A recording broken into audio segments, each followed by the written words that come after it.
Bienvenue dans cette nouvelle vidéo. Dans cette vidéo, je vais t'apprendre à devenir un ninja de la productivité.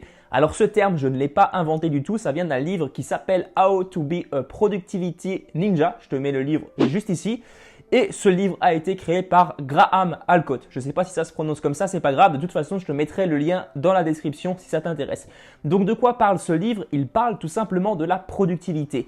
Et ce qui est très intéressant, c'est que justement Graham Alcott te fait une espèce d'analogie entre les guerriers ninjas qui se battent avec des vraies armes et toi qui veux devenir plus productif. Donc toi, personne lambda, tu devras utiliser, selon ce livre, les mêmes techniques qu'emploient les ninjas pour tout simplement être quelqu'un d'hyper productif tous les jours. Alors peut-être que là sur le coup ça peut te paraître bizarre, mais on va voir qu'au final en fait, eh bien ça rejoint beaucoup ce que font les guerriers ninjas pour se préparer au combat, pour être vraiment en forme physique. Je pense que tu connais un petit peu comment ça se passe au niveau des guerriers ninjas. Voilà, ce sont des personnes qui sont hyper expérimentées, hyper combatives, hyper concentrées également. Tu as énormément de qualités requises pour ce genre de combat.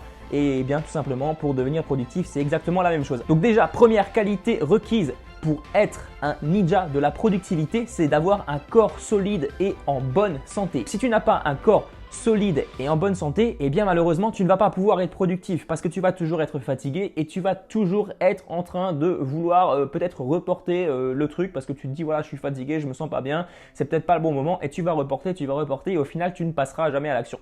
Deuxième chose, il te faut un mental déterminé et un focus extrême. Donc un mental d'acier et un focus extrême. Donc le focus extrême, c'est quoi? C'est tu vois ton objectif et en fait tu ne lâches pas ton objectif des yeux. Il faut que tu sois vraiment extrêmement focus et vraiment que tu aies en quelque sorte des œillères. Tu as ton objectif devant toi, tu ne vois rien d'autre. Ensuite, troisième chose, il te faut des outils performants.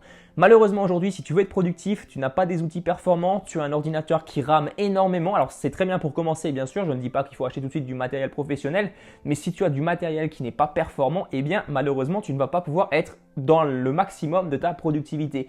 Donc je t'invite au fur et à mesure de réinvestir dans du matériel qui soit vraiment performant parce que malheureusement si tu investis dans du matériel qui n'est pas performant, tu vas perdre énormément de temps. Moi j'en ai fait les frais lorsque j'ai commencé. J'ai essayé d'économiser un petit peu sur le matériel et c'est en quelque sorte une erreur parce que clairement tu perds beaucoup de temps. Quatrième chose, il faut que tu sois impitoyable avec les autres. Alors là, j'insiste bien là-dessus, c'est un petit peu délicat à faire au début, surtout si tu n'as pas l'habitude de dire non, tu as l'habitude de dire toujours oui aux gens, de leur dire voilà, ouais c'est bon, je viens peut-être aujourd'hui, ouais je réponds à ce coup de téléphone, ouais je viendrai ce soir peut-être à, je sais pas, une soirée. Il faut que tu aies l'habitude de dire non. Parce que si aujourd'hui tu dis toujours oui à tout le monde, eh bien ça va être compliqué d'être productif. À chaque fois que tu vas vouloir faire une tâche, une personne va te dire ouais, est-ce que tu serais peut-être prête à venir faire des courses là avec moi? Tu vas dire ouais, tu vas venir faire des courses avec cette personne et cette tâche tu vas la reporter et tu ne vas peut-être jamais la faire. Donc il faut que tu aies l'habitude de dire non. Au début, c'est difficile. Au début, tu vas te sentir un petit peu, un lâcheur parce que clairement, voilà, tu vas être obligé de faire des choix. Si tu dis toujours oui à tout le monde, eh bien, malheureusement, tu ne vas pas pouvoir te concentrer sur ton projet. Donc, il faudra que tu fasses des choix. Ça va être difficile, mais au fur et à mesure, tu vas prendre de plus en plus l'habitude et les gens, automatiquement, ils ne vont plus te demander à chaque fois la même chose. Alors, je ne dis pas, bien sûr, d'être une personne recluse dans un coin qui ne va plus aider personne, loin de là. Mais il faut quand même que tu aies l'habitude de gérer tes priorités. Cinquième qualité que tu dois posséder, c'est une créativité débridée.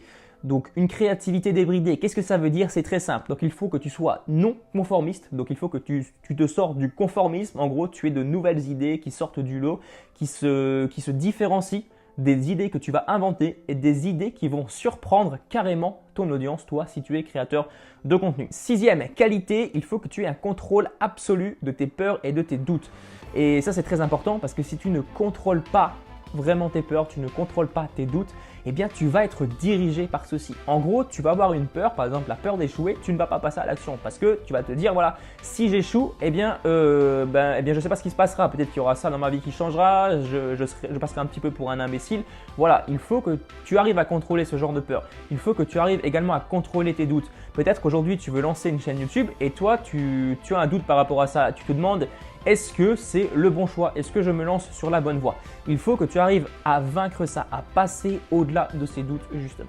Ensuite, dernière chose, il faut que tu aies l'esprit en paix. Alors là, je te résume très rapidement, il y a plein d'autres éléments, plein d'autres qualités donc de la voie du ninja donc que tu peux appliquer à toi créateur de contenu. Je te résume très rapidement, il y a d'autres points, mais le dernier truc, c'est d'avoir un esprit en paix. Si aujourd'hui, tu as toujours l'esprit rempli de plein de choses inutiles, eh bien malheureusement, tu ne vas pas pouvoir être productif. Tu ne vas pas avoir un œil vraiment qui arrive à discerner les actions nécessaires. Donc surtout la loi des 80-20, je pense que tu connais, c'est que 20% des actions que tu fais aujourd'hui t'apportent 80% des résultats. Deuxième point très important de ce livre, ça concerne ta capacité d'attention. Comme tu le sais, ta capacité d'attention est très limitée. Donc cette capacité d'attention, l'auteur l'a divisée en 3 types de capacités.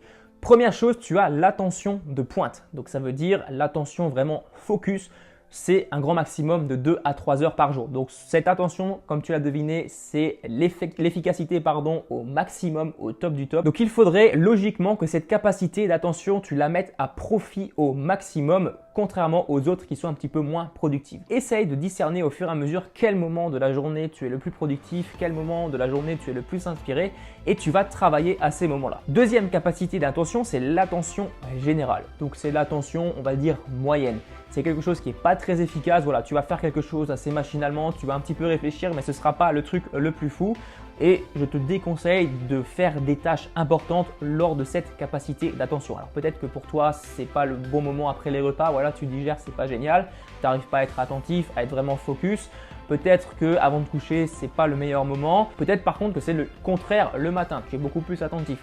Donc essaye de discerner tous ces moments. Et enfin, ma troisième capacité d'attention, c'est la pire que tu puisses avoir, c'est l'attention passive dans laquelle tu seras juste apte à faire des mouvements répétés. Par exemple, tu travailles bêtement, tu fais un petit peu un travail manuel qui ne nécessite pas beaucoup d'attention et tu ne vas pas pouvoir vraiment sortir de nouvelles idées dans cette capacité d'attention. Voilà, tu vas avoir une efficacité au niveau de ton cerveau quasi nulle. Donc là, tu te doutes bien, c'est le truc à éviter au maximum. Maintenant, pour ça, il y a des remèdes pour trouver cette bonne capacité d'attention pour essayer d'être vraiment au top du top, d'être le plus souvent possible en attention de pointe. Alors tu ne seras pas toute la journée, bien entendu, je pense que tu le comprends.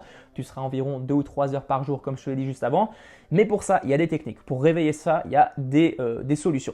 La première solution, c'est de changer d'environnement. Si par exemple, là, tu n'es pas attentif, tu as du mal à te concentrer, eh bien, peut-être qu'il est bon de changer d'environnement. Tu es dans ta chambre en train de faire ta vidéo, peut-être que ce serait mieux d'aller autre part, d'aller dehors en pleine nature faire ta vidéo. J'en parle régulièrement dans mes vidéos, je vais souvent autre part pour faire mes vidéos et c'est tout à fait normal. C'est parce que je suis beaucoup plus attentif autre part.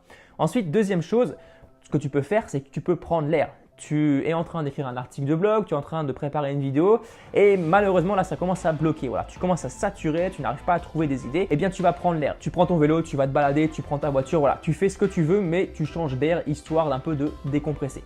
Troisième technique, c'est que tu peux faire une petite sieste. Donc ça, c'est ce que le livre te recommande. Tu peux te poser un petit peu, je sais pas, dans le canapé, dans ton lit, tu fais une petite sieste. Alors attention, j'ai entendu une chose par rapport aux siestes, c'est qu'il faut éviter de faire des siestes de plus de 20 minutes. Tout simplement parce que tu vas entrer dans la phase profonde après 20 minutes de sommeil. Donc tu vas entrer dans ta phase profonde et tout simplement, tu vas un petit peu casser ton rythme de sommeil puisque tu auras dormi en phase profonde qui correspond un peu plus à la nuit.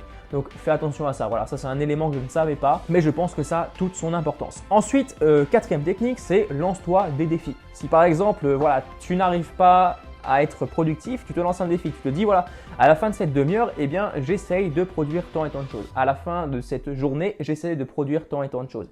Et au final, tu vas voir que tu vas être beaucoup plus productif. Ensuite, quatrième chose, c'est change de tâche. Si par exemple, tu n'as plus la tête à écrire un article de blog, tu n'as plus la tête à préparer une vidéo, tu n'arrives pas à tourner tes vidéos par exemple, ça m'arrive souvent, quelquefois je ne suis pas du tout inspiré, eh bien change de tâche.